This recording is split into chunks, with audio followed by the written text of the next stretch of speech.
आप 5 जगह पर जल चढ़ाते हो, थोड़ा ध्यान देना कथा पर। शंकर भगवान को 5 जगह पर आप जल चढ़ाते हो। मान लो अगर कोई विषम परिस्थिति है और आपको लग रहा है कि मेरा ये काम बाबा को कर देना चाहिए, ना जाने क्यों अटक रहा है,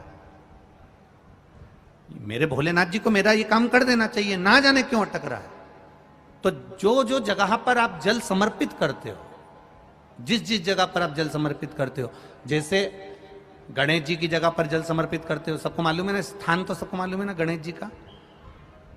जैसे ये शिवलिंग है, ये जलाधारी है, ये 2 चरण जहां से जल चढ़ाते हैं तो ये पानी घूमकर यहां से नीचे चले जाता है। अब जरा समझिएगा, आप जब शंकर जी के मंदिर, आपको लगे कि हमारा ये कार्य हो जाना चाहिए, ये कार्य हो क्यों नहीं रहा, आखिर में इतने दिन से लगी हूं, ये काम क्यों नहीं हो रहा, सबके काम हो रहे हैं, मेरा क्यों नहीं हो रहा, तो विश्वास रखकर 5 सोमवार, 6 सोमवार, 7 सोमवार इसको कर कर देखिएगा। गणेश जी का स्थान जहां से पानी बहता है उसके सीधे हाथ पर, वहां पर एक बेलपत्र समर्पित कर कर थोड़ा सा जल वहां समर्पित करिए। षडानंद कार्तिकेय का स्थान, एक बेलपत्र समर्पित कर कर थोड़ा सा जल वहां समर्पित करिए।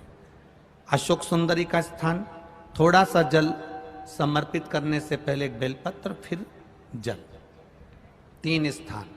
चौथा, मां पार्वती जी का हस्त कमल, एक बेलपत्र समर्पित कर कर जल चारों तरफ चढ़ाने के बाद में 5वां, शिवलिंग के ऊपर बेलपत्र समर्पित कर कर पूर्ण जल शंकर को समर्पित कर देना।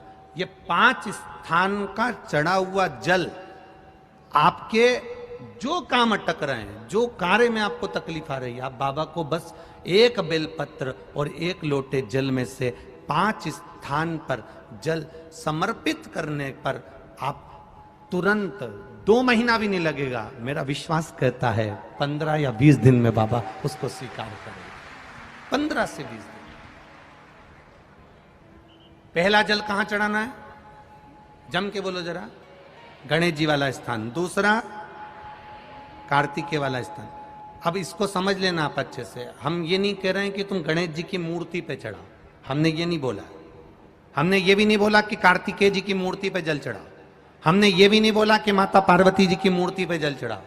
आप तो जो शिवलिंग रखा हुआ है और जो जलाधारी गोल है उस पे जो शिवलिंग रखा है, जहां से पानी बह रहा है, उसके राइट हैंड में गणेश, लेफ्ट हैंड में कार्तिकेय, बीच में अशोक सुंदरी, पार्वती जी का स्थान, हस्तकमल और ये शिवलिंग।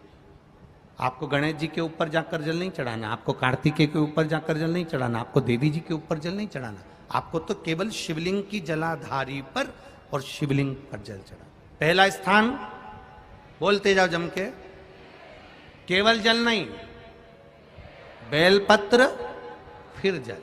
दूसरा, कार्तिकेय। तीसरा, अशोक सुंदरी। चौथा, अब पार्वती जी को जो तुम जल चढ़ाओगी और बेलपत्र चढ़ाओगी, उसमें तुम्हारा स्मरण होना चाहिए, तुम कहां बैठी हो जल चढ़ाने के लिए, तुम्हारा ध्यान कहां है, कहां बैठकर शंकर जी को जल चढ़ाना चाहिए। आपको पहले भी कथा में कहा, जहां से जलाधारी का पानी बह रहा है, इसके ठीक विपरीत जगह में आप यहां बैठ जाओ। उत्तर दिशा में पानी जाता है तो आप दक्षिण दिशा में बैठकर उत्तर की ओर मुख कर कर बाबा के, मां पार्वती जी के हस्त कमल पर बेलपत्र रखोगी, जल चढ़ाओगी और वहीं से बाबा को तुरंत आनंद के साथ में बेलपत्र चढ़ाकर जल चढ़ाओगी। भले खड़े होकर या वहां जाकर तुम यहां पर जल चढ़ा दो, परंतु उसके बाद में जब आप जल चढ़ाओगी, जब बाबा पार्वती जी को जब बेलपत्र और जल चढ़ाओगी, तो आपका मुख कहां होना चाहिए, जहां से पार्वती, जहां से ये जल बहकर जा रहा हो, यहां बैठोगे तो जल जहां बहकर जा रहा है उधर की साइड तुम्हारा मुख हो जाएगा, उत्तर की साइड तुम्हारा मुख हो जाएगा और बाबा को आप जल समर्पित करो। तो पहला जल बेलपत्र गणेश जी, दूसरा कार्तिकेय जी, तीसरा अशोक सुंदरी, चौथा माता पार्वती जी का हस्त कमल और 5वें नंबर का जल भगवान शिव के ऊपर, अर्थात भगवान देवाधिदेव महादेव से प्रार्थना करते हुए